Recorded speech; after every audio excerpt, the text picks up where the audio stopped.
Assalamualaikum warahmatullahi wabarakatuh. Perkenalkan, di sini saya Andre Lesmana, NIM 19604221036, Prodi PGSD Penjas A 2019, Fakultas Ilmu Keolahragaan, Universitas Negeri Yogyakarta.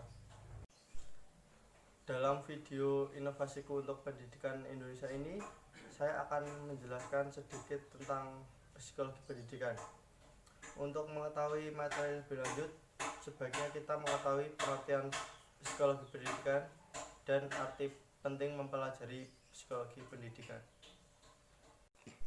Untuk pengertian psikologi pendidikan itu sendiri yaitu penerapan dari teori-teori psikologi untuk mengetahui perkembangan belajar, motivasi, dan permasalahan yang ada dalam dunia pendidikan. Kemudian dalam dunia pendidikan, psikologi pendidikan sangat penting bagi guru. Belajar psikologi pendidikan berarti belajar tentang aspek psikologi siswa, sehingga calon guru memiliki bekal dasar dalam melaksanakan teknik pembelajaran secara efektif. Guru juga dapat membedakan karakteristik setiap siswa. Misalnya ada siswa yang daya belajarnya tinggi dan ada pula siswa yang daya belajarnya rendah. Disinilah seorang guru harus bisa menyesuaikan bagaimana cara mendidik siswa-siswanya sesuai dengan karakter masing-masing. Kemudian saya akan menjelaskan materi-materi tentang psikologi pendidikan.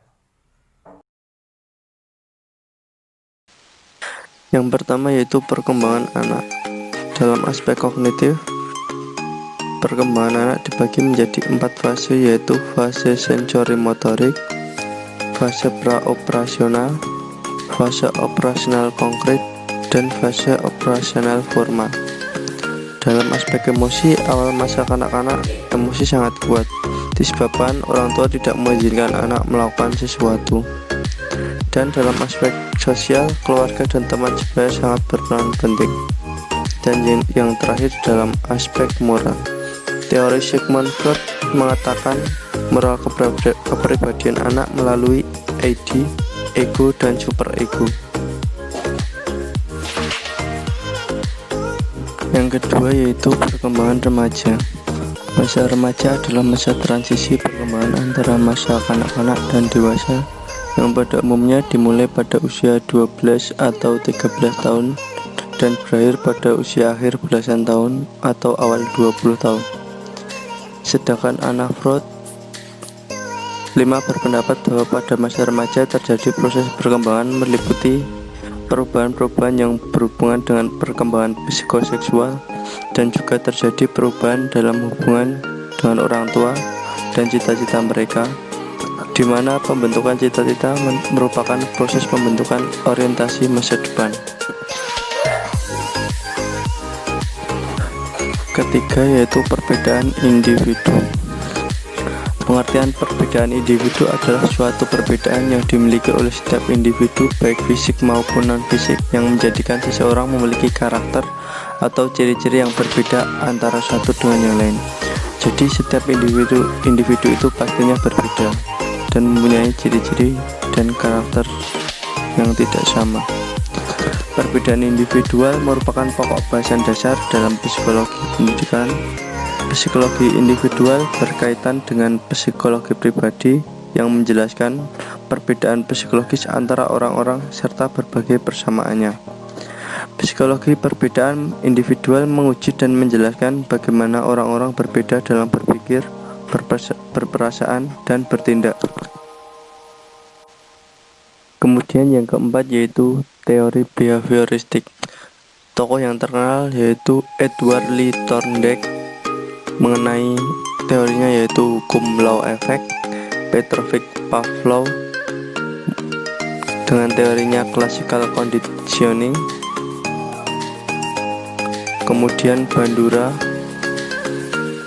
dengan teorinya observational learning, dan Friedrich Skinner mengenai hubungan antara perilaku dan konsekuen yang mengikutinya. Kemudian aplikasi dalam pembelajarannya yaitu guru dapat menentukan tujuan pembelajarannya mengidentifikasikan pengetahuan awal peserta didik, dan mengidentifikasikan respons peserta didik, dan masih banyak lagi. Kemudian teori belajar lainnya yaitu teori belajar kognitif. Teori belajar kognitif yaitu teori yang lebih mengedepankan proses belajar daripada hasil belajar itu sendiri. Tokoh yang pertama adalah Piaget. Piaget menyebutkan beberapa tahapan dalam belajar, yaitu asimilisasi, akomodasi, dan ekuilibrasi atau penyeimbangan. Tokoh yang kedua yaitu Ausubel yang mengemukakan advance organizer atau pengatur kemajuan, adalah konsep yang mewadahi atau mencakup isi pelajaran yang akan diajarkan kepada siswa. Kemudian tokoh yang ketiga yaitu Brunner yang mengemukakan fair discovery learning, yang berarti guru memberikan kesempatan anak menemukan sesuatu aturan baru. Yang keenam yaitu teori belajar humanistik. Pengertian teori belajar humanistik adalah suatu teori dalam pembelajaran yang mengedepankan bagaimana memanusiakan manusia serta peserta didik mampu mengembangkan potensi pada dirinya. Dalam teori ini lebih banyak berbicara tentang pendidikan dan proses belajar dalam bentuknya yang paling ideal. Yang ketujuh yaitu teori belajar Ki Hajar Dewantara yang terkenal yaitu Ingarso Sung Tulodo, yang berarti guru sebagai pemimpin berdiri di depan dan harus mampu memberi teladan kepada anak didiknya. Dan Ing Madyo Mangunkarso yang berarti bahwa seorang pemimpin ketika berada di tengah harus mampu membangkitkan semangat, berswakarsa dan berkreasi pada anak didik. Dan Tutwuri Handayani yang berarti bahwa seorang pemimpin berada di belakang, mengikuti dan mengarahkan anak didik agar berani berjalan di depan dan sanggup bertanggung jawab. Kemudian lingkungan belajar. Lingkungan belajar oleh para ahli sering disebut sebagai lingkungan pendidikan. Lingkungan pendidikan adalah segala kondisi dan pengaruh dari luar terhadap kegiatan pendidikan. Lingkungan belajar yang kondusif bagi anak dapat dioptimalkan dengan adanya kerjasama antara tenaga pendidik, sekolah dengan keluarga atau orang tua anak. Lingkungan yang kondusif dapat membuat anak lebih bergairah untuk belajar dan guru dapat melakukan tugasnya sebagai tenaga pendidik dengan baik. Kemudian yang ke-9 yaitu motivasi belajar. Sumber motivasi belajar bisa berasal dari internal atau dalam dan bisa berasal dari eksternal atau luar. Perspektif motivasi yang pertama behavioral, humanistik, kognitif, dan sosial.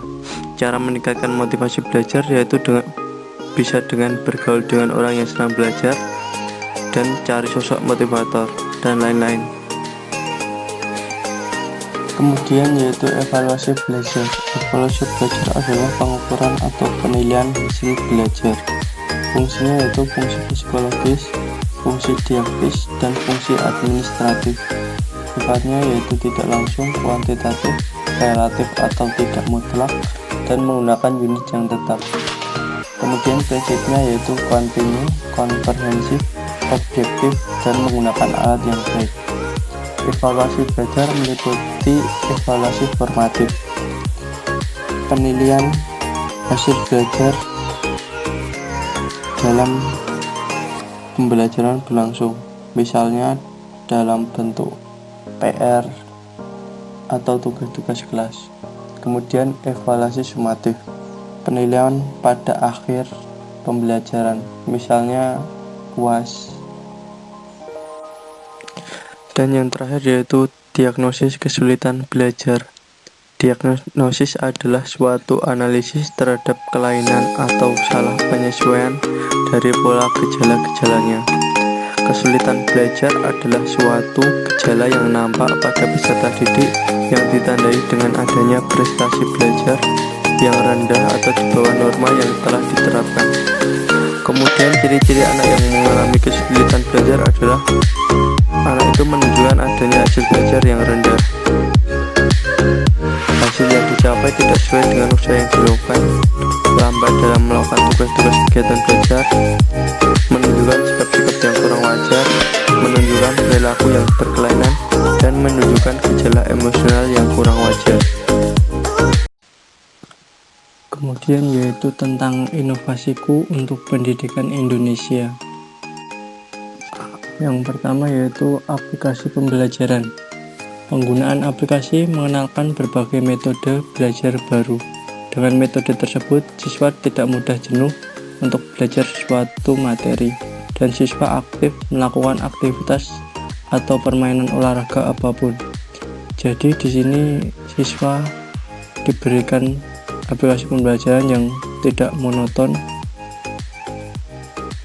agar siswa tidak mudah jenuh dan senang melakukan aktivitas atau permainan olahraga apapun.